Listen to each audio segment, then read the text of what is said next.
Hello, everybody, and welcome to this session of the third Wednesday webinar. Today is a very exciting one. We've got our guest, CT Moore, old friend of mine and SEO specialist. We've worked on a lot of projects together. Yeah, I'll hand it over to you, CT, to give us a little bit of a background about yourself and Socialed.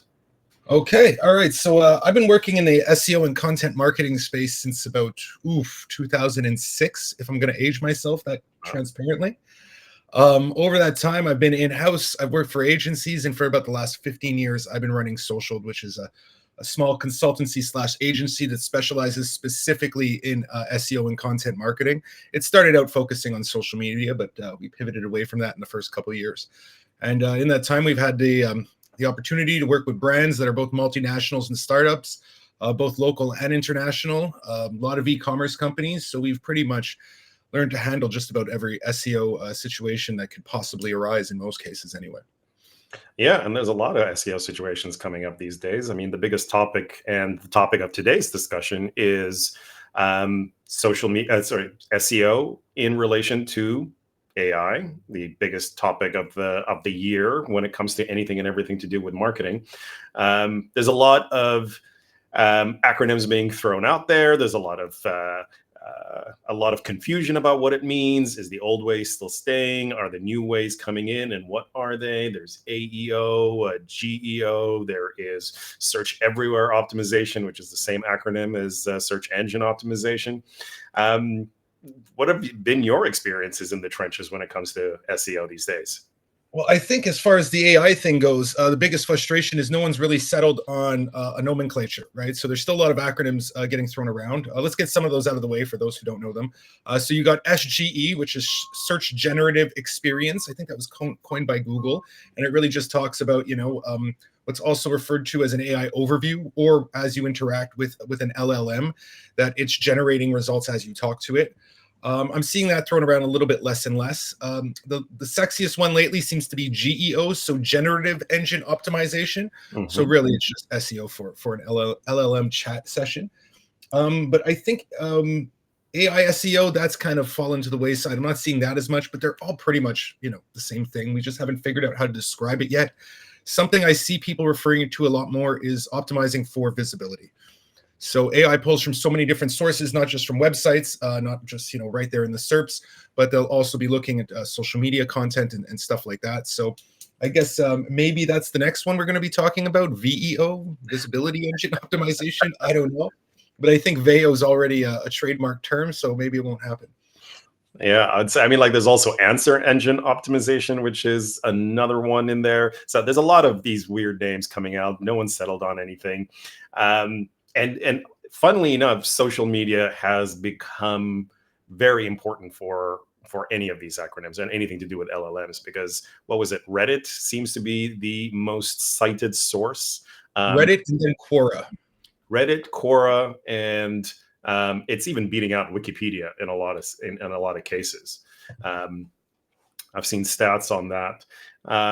So when we're talking about SEO or whatever it is that we're going to it's going to be EEO or visibility or optimizing for visibility.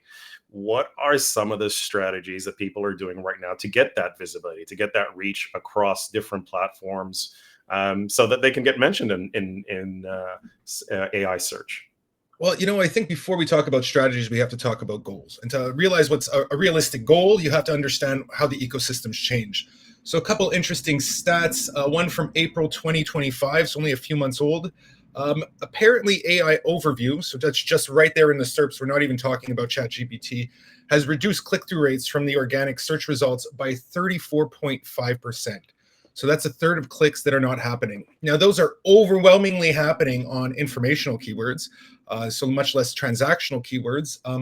But for a lot of marketers that use a lot of informational top of funnel content to get that brand exposure and, to get the user onto the site for the first session and start building that relationship, that's a lot harder to do now, because a third of those clicks aren't even leading the SERP. And what's scarier is AI search is expected to surpass traditional search by 2028. That's what, the data scientists say. I wouldn't be surprised if it happens sooner than that. it's evolved so fast and the numbers have changed so quickly that I think we could expect this to be a lot more disruptive than it's been so far over the next year and a half. But there is some good news to that. So if you do get a click from an AI overview or from an LLM chat session, apparently those clicks are much higher quality. And that's because the user's already kind of gone through this process of, I've always said the great thing about search is someone's actively typing something into the search bar. In that step, they're one step further down the conversion funnel. I guess in this sense, they're two, because, they're not just looking for this, but they've already started entering a decision-making mode. I don't know how they substantiate this, and this is from SEMrush, but they're saying an LLM visitor, even though there's only 2/3 as many, is worth 4.4 times the average search user.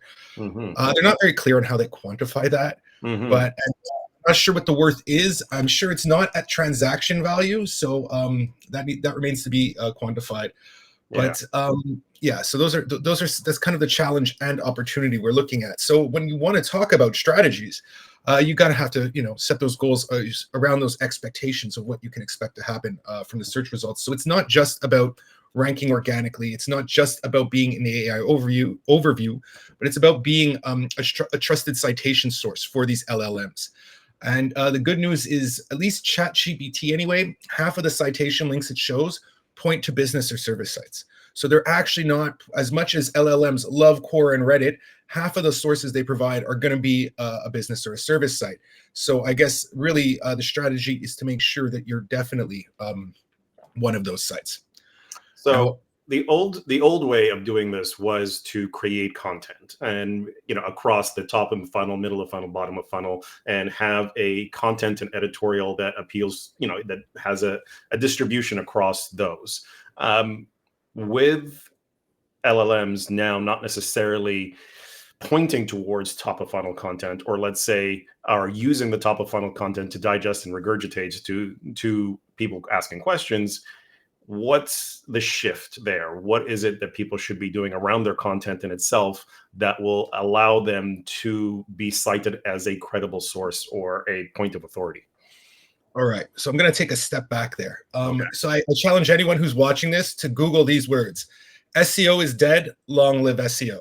You will find tons of blog posts going back 20 years, I'm not joking, that every time there was a change in the SERPs, every time there was a change in the paid search results placements, every time there was a change in the algorithm, people would scream that SEO is dead. And they're doing the same thing now, obviously.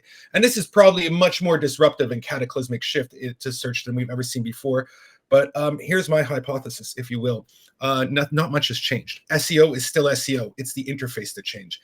And if you think about it and you go back to the evolution of search, think about the early days of the web. You had all these websites, no one knew how to find them. So we came up with human curated directories. Now, it was an obvious solution to a problem, but it definitely wasn't scalable and it definitely wasn't elegant. And sooner or later, someone came up with the idea of a search engine, and these engines would go out and crawl websites and pull those into a directory. Of course, this said nothing for the quality of information. People were keyword stuffing. And then these two nerds at Stanford came up with this idea as their PhD thesis to develop a search engine that weighs authority based on backlinks. The hypothesis being, if other sites are linking to your content, it must be authoritative. Well, of course, that gets some money, and that becomes Google, and they go on to develop things like PageRank and another 200 search ranking factors to determine what the quality of information is. But this is all still really algorithmic. It's them on their own deciding, okay, well, of these 200 search ranking factors, how authoritative is your content? And of course, things in there are like recency, citations, trustworthiness, and all these things. What AI is flipping on its head here is that the experience is no longer algorithmic. The entire search experience is a lot more interactive. It's a lot more conversational. It's a lot more social. It's not just taking cues from what's on the website and what links are pointing to the website and how recent the website is. It's taking cues to how you're talking to it. So it's actually trying to determine relevance on a much more subjective basis. So that being said, you still need to establish authority. And as much as we're losing clicks on so many informational pieces of content, the game is still pretty much the same. If you want to rank well on transactional keywords or commercial keywords, you have to show that you're also authoritative on informational keywords. And the idea there is that if you can help users make a better decision, make a better purchasing decision, then probably the purchasing option you're offering them can't be too shabby, right? So as far as the tactics and the strategy goes, they're still very much similar. You still want to focus very much on producing quality content. Just don't expect that content to bring in as much traffic as it used to. You want that content to be recent. You want it to cite third-party sources. You want it to be multimedia. So you want to have it in text. You want to have images. You want to have videos. This is another reason why social media comes into play. Taking that piece of evergreen content and cutting it into, 5 TikTok videos or whatever to show up. And of course, you also want to focus on accessibility. And that's where structured data comes in. But these are all old tactics for SEO as well. So making sure that you're using structured data everywhere you can. And I get this all the time from developers. Well, Google doesn't support that schema. Yeah, they do. Okay, when Google supports the schema, it changes how it shows up in the SERPs. But right now, the SERPs are mostly an AI overview anyway. What the schemas do is it contextualizes content. It's also great for making content more accessible for those with accessibility problems. And generally, LLMs and search engines like to see that as well. Yeah, we've had a lot of success with shifting the way we build our websites to include a lot more structured data and more nuanced structured data. So the way we build our websites these days has a lot more richer schematic information and a diversity in it, so that we make sure that everything is pretty much tagged in a way that makes it work, makes it more machine readable. To come back to something that you said earlier, keywords. With LLMs, given that the conversation is something that is fluid and not necessarily a one and done type of thing. Like when people search, they type in a keyword, they review what they get, they evaluate, then they do maybe a secondary search after clicking a few times to find out what they want. In LLMs, there's a long conversation chain where it isn't necessarily keyword based. If people are talking about SEO and how it's evolving, are keywords still relevant? Absolutely. And I think if anything, they're more of keywords now than they were before. To go back to what I was saying about the traditional SEO being a lot more algorithmic rather than interactive. Have you ever noticed how you search? That's not how you speak, right? The algorithm trained us how to use it. Now it's quite different. You're having more of a conversational and a semantic interaction with the LLMs. But that's why the keywords are just as important, because those are going to be the keywords that contextualize this conversation you're having back and forth with the LLM. And especially for anything transactional, we're seeing a lot in the data, people searching like, best running shoes or best this, best that. Those keywords are still important. So having those keywords on the site, but also having alongside those products, supporting content that, helps users make those purchasing decisions better, or those conversion decisions, or take those conversion actions, whatever you want to call them. But I would say keywords are more important than ever. I'm sure you could try to, use you try to use that Toronto man slang to talk to an LLM, tell me what kind of search results you get. But I think without those keywords to contextualize the conversation, you're not going to get very good results. Just a message for everybody that's watching. If you have any questions, please pop up in the chat over here. We're going to be answering questions towards the end. And yeah, I mean, there's a lot of conversations happening about the relevancy of keywords. I've seen a lot of, people shifting their stance on their efficacy just because of the nature of conversations, but I can see how they become relevant. Now, okay, so we've been conditioned for the longest time is to create more content. Content is king. We've heard that a lot. Create more blog posts, more social content, and all of that. But what is it that we're going to be changing now, given that, let's say, SEO at its core is still the same, but the interface has changed? What is it that we're going to be doing to make sure that we get visibility within this new interface? I think there's going to be a lot more, what's the word I'm looking for? Well, you're going to be still producing content on a regular basis, new content, but I think there's going to be a lot more of a need to update existing content. It's been an SEO hack for years. You have an evergreen piece of content. It usually ranks well for 12 to 24 months, and then it starts to stave off. So you go back in, you update it, you flush it out, you do some more interlinking, and it starts ranking again. I think we're going to be having to do that a lot more often. Instead of looking at 12 to 24 months, we're going to be looking at 6 to 12 months, because you shared some data with me yesterday. the LLMs seem to like to cite sources that are the most recent. Mm-hmm. So, having dates right in the titles of things, the best running shoes of 2025, make sure come January, you update it to 2026 and you do another pass over the content and make sure it's up to date. So there's going to be a lot of, gardening, content gardening. Can we call it that? Where you're constantly pruning and improving, fertilizing, whatever. I don't have good metaphors today. But this is going to be on top of having to produce new content on an ongoing basis. And we're talking different types of content, blog posts, guides, FAQs will be big. And then repurposing that content into multimedia, like social media content and that kind of thing. Now, so in a way, it's going to give us more work to do. On the other hand, we also have these LLMs to help us do it now. So we're going to have to scale our content marketing efforts. But the days of trying to do SEO without a lot of content is definitely over. To be fair, they've been over for a long time, except for a few niches. But I think content's going to be content curation and content gardening or whatever is definitely going to be a big part of it. Checking search data. You can pull search data for ChatGPT. You can pull it for Google, making sure that you're hitting the right keywords and seeing how people are using them in the LLMs. I accidentally threw out. So we got a question here from Michelle. Yeah. Recommending we put a lot more energy into publishing content in Reddit and Quora. And I was actually going to ask that question. That's why I threw it up over here. Social media is the top, well, at least Reddit and Quora, the top cited sources on at least ChatGPT. But LinkedIn's making inroads in there. I think Instagram made some algorithmic changes to prioritize posts that have longer form content. Is social going to be the place to really expand that reach? Obviously, these are platforms with higher authority, because let's say if you're a new website and you have zero domain authority, you have no historicity with any of the search engines. How is it that you're going to get credibility while competing with websites that have longer longevity, have built that equity over time, where instead of going to social media and piggybacking off those larger platforms that have the domain authority and can surface up your content much better?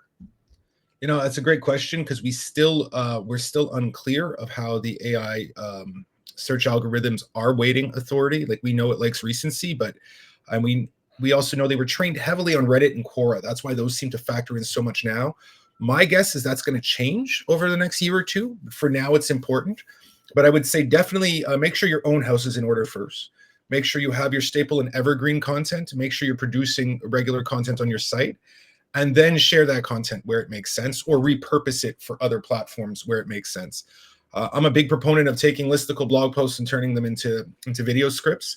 But as far as, if you're doing a lot of FAQ content, go out on Quora and start answering questions, or even start asking them and then answer them yourself if you want to be a little skeevy about it. Reddit can be a hard one. Depending on the subreddit, the moderators can be merciless. That being said, if you are contributing to the conversations in a valuable way, you will be rewarded. So I think what you need to be thinking of is starting to make sure your own house is in order and make sure you got your content bases covered there, and then take a close look at that and being like, of this content, what is a good candidate for being repurposed? What's a good candidate for being repurposed for which platform? And but I don't think you should be just blindly throwing a lot of effort into Quora and Reddit just because they're often cited by the LLMs. And just like I said before, apparently half the reference links that ChatGPT includes goes to business and service sites. That's half of them. So that means the other half, some are going to Reddit and Quora and some elsewhere. So the Reddit and Quora thing is going to be a lot more important on informational stuff. And obviously you want that relevance so you can have authority on the transactional keywords. But you definitely want to make sure anything you're sharing on those platforms is being reappropriated from content you already have on your own site.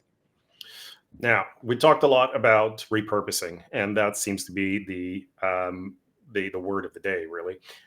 Is using AI to repurpose your content a good idea? If you do it properly. Here's a rock and a hard place. Google's official stance is don't use AI to make content. We will penalize you.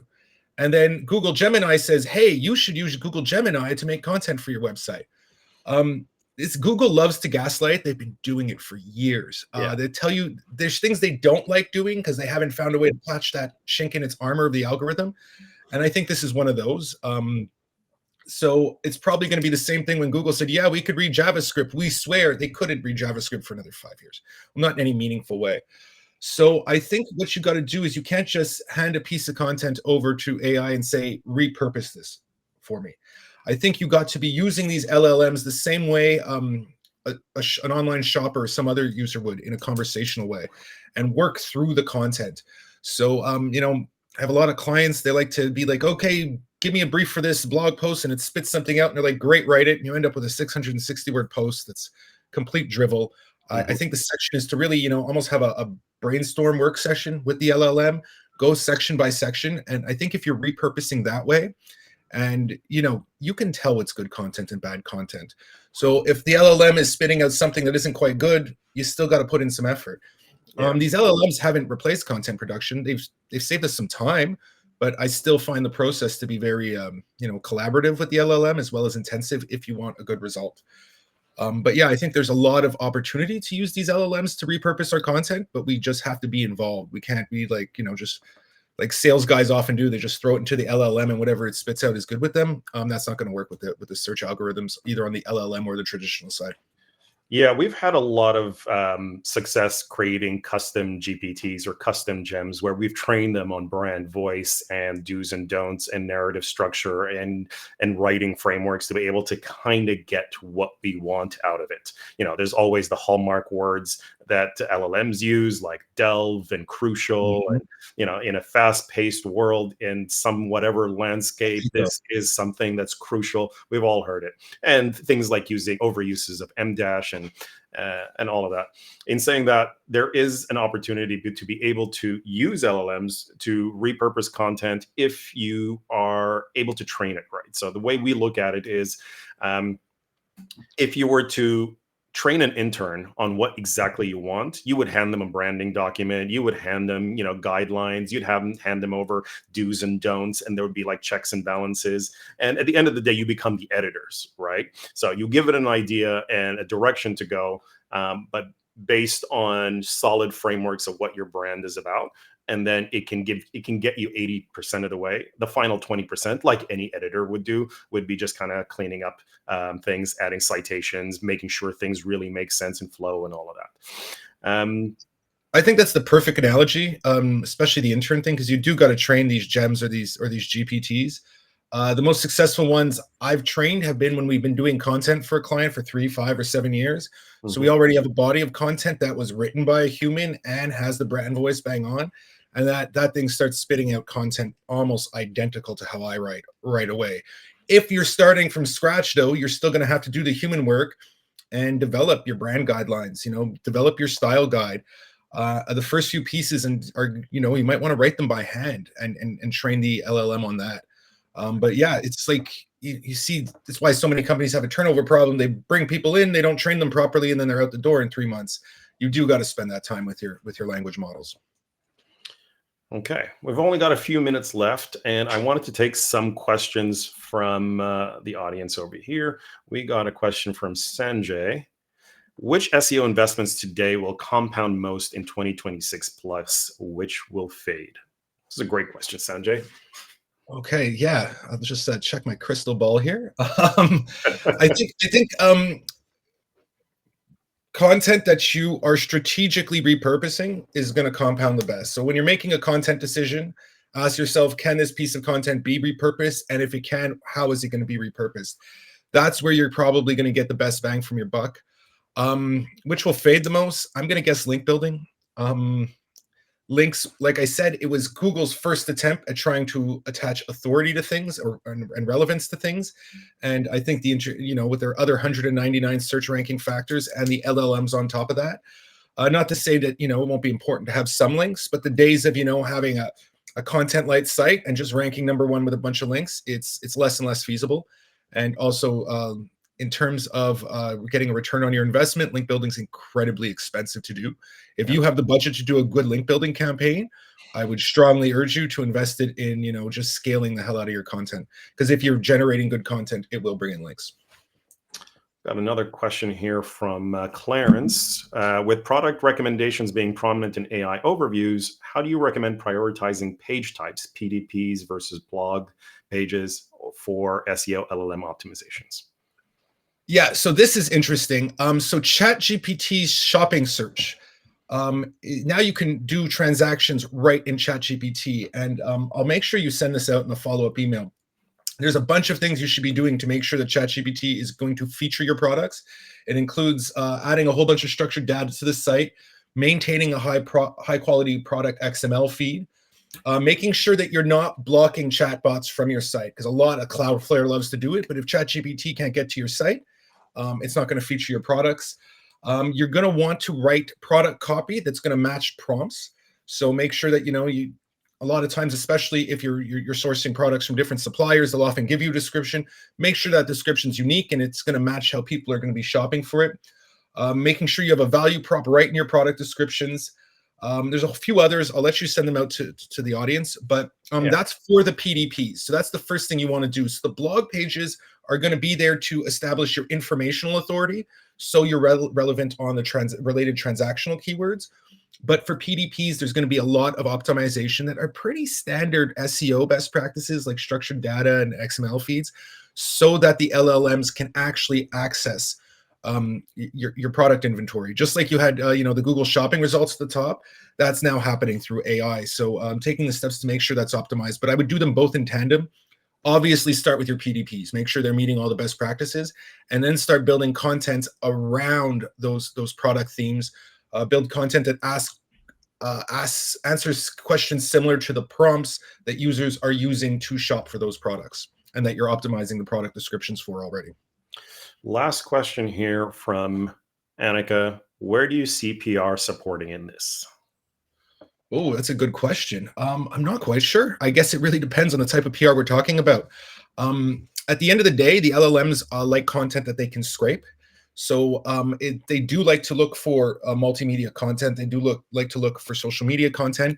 But for the short term, until they get a little bit more sophisticated, I would, if you're looking for PR to support, LLM or GEO optimization, make sure that you're getting text content assets alongside of those. So if there is a podcast appearance interview, make sure that transcript is there. Make sure you've got all the structured data on that content, so that the LLMs can find it and can parse it. And I think what's great about the PR approach is there's a big thing right now around content being recent for them to show up in AI search results. And nothing's more recent than stuff from the news cycle and a PR push. So I see that supporting there, but just make sure that any media you get out of a PR push is multimedia. We got one last one here from Kelsey. She's throwing up tools like brandy.ai will now let you watch prompts relevant to your brand and have metrics on which competitors are cited for which prompts. Do you see value in following 50 to 100 prompts in the way and working towards being cited for those specific prompts? Is this who's being cited data really accurate? I don't know if it's accurate because I've never used my brandy.ai. But anything you can do to experience with prompt language at this stage of the game, you should be doing. We still don't know how much weight these things are going to carry. But we already know, like with the product optimization guidelines, it's like write product descriptions that align with prompts, create value-added content that aligns with prompts. So any tools you can use to dig up prompt data will definitely be useful. There's even some tricks where I don't have time to get into it, but you can go into analytics and find out which pages the LLMs are sending traffic to, and then take those pages and throw them into an LLM and ask it to write prompts around that page. But yeah, I think there is some value in using those tools. It's just a little too early to know how good each of these tools are. But yeah, I think just like keyword research used to be the big focus, the keywords are still there, but they're contextualizing a prompt. What did I say the other day? The search bar now extends to the chat window, and the keywords now extend to the prompt. So as far as keyword research is important, anything you can do to research prompts would be equally impactful, I would say. All right. Just before we wrap up, you have a free SEO clinic. I do. Is right there for you guys if you want to click on it. Tell us a little bit about that before we wrap up. And yeah. Okay, so a lot of times, I talk to leads and stuff like that, and they're not sure if SEO is the right move for them and all that stuff, and it's a hard conversation to have. So I created this resource. If you're looking at SEO and you're trying to figure it out, You can fill out the form on the SEO clinic. We'll take a high-level cursory look at your site. So when we do sit down with you, we'll have some, actionable insights for you to take. And you can decide, whether you want to work with us or do it yourself. But we'll be able to take a high cursory look at the site, kind of like a doctor's checkup. It's a clinic, and open up, say, that kind of thing. And we'll kind of identify some key competitive gaps you should be looking at, some key competitive opportunities, and some other key SEO metrics, like how's your site doing in terms of indexation, backlinks, that kind of thing. But we can give you a quick pulse on that, and then from there say, you really need to focus on a technical specialist here to address this thing, or you need to focus more on content. So that's what the clinic's all about. Amazing. Well, that is us for today. Thank you so much for joining us today, Chris. It's been a pleasure. This has been super insightful. Thank you, everybody, for engaging in your amazing questions. I'm going to wrap these questions into the follow-up email, and I'm going to put that mybrandy.ai link in the follow-up email. I've seen other tools like it. HubSpot has an AI grader that looks across all LLMs, and each one has their own way of doing things. SEMrush has one built in as well. They seem to be the darling at the ball right now. Yeah, so there's a lot of these, and again, this is all very early stages, and we'll figure out which one's the one that works the best. But yeah, thank you, everybody, for joining us today, and looking forward to seeing you in the next one. Thank you all for coming. Thanks for having me, Mo. Cheers. Bye-bye.